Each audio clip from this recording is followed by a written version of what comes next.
Greece faces disaster of unprecedented proportions as wildfires ravage the country. The Mediterranean nation is broiling under one of its worst heat waves in decades, and firefighters continue to battle blazes across the country. 63 organized evacuations have taken place in the past few days, Mitsotakis said in a televised address on Monday. He also apologized for any weaknesses on the part of the government in containing the wildfires, which have destroyed hundreds of homes and forced people to evacuate dozens of villages over the past week. These last days have been some of the most difficult for our country in decades, Mitsotakis said, citing the extreme heat and months of drought as issues that have complicated firefighting efforts. Greece's second-largest island, Evia, has been at the center of the storm of fires that have ravaged the country. Over half of the island has burned, according to local officials. Climate warning. Environmental authorities have warned that southern Europe, where droughts are becoming more frequent and severe, is at the greatest risk from the impacts of climate change on the continent.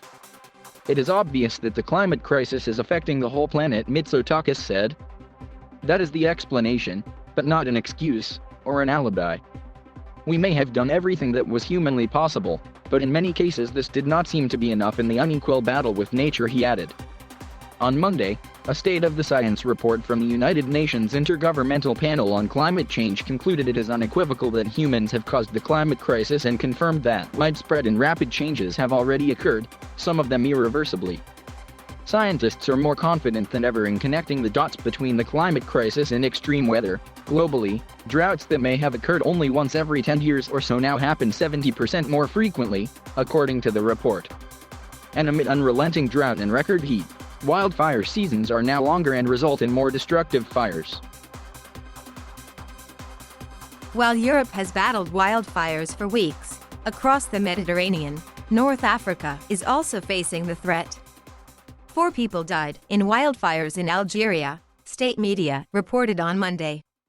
3 others were injured when the fires broke out in towns across the province of Tizi, roughly 100 kilometers east of the capital Algiers, the Algeria press service said. Anger at government response.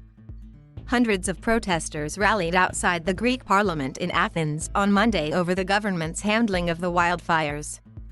We are protesting against the government that has let all the country burn because of profits before people, demonstrator Nikos Lodos told Reuters. We are protesting because they give millions for buying warplanes and police and not for the fire brigade. Another protester, Anna Midelinia, said, there is a lot of rage in the public because they have not staffed the Special Forest Fire Brigade. The Forest Fire Brigade puts out fires in the forests, not the regular firefighters, and they dismantled them. That is why we are burning. Prime Minister Mitsotakis said any failures in Greece's firefighting response will be identified, those responsible will be held to account, and people whose property was destroyed will be compensated. The Prime Minister will chair a cabinet meeting on Tuesday which will announce specific measures to tackle the effects of the wildfires.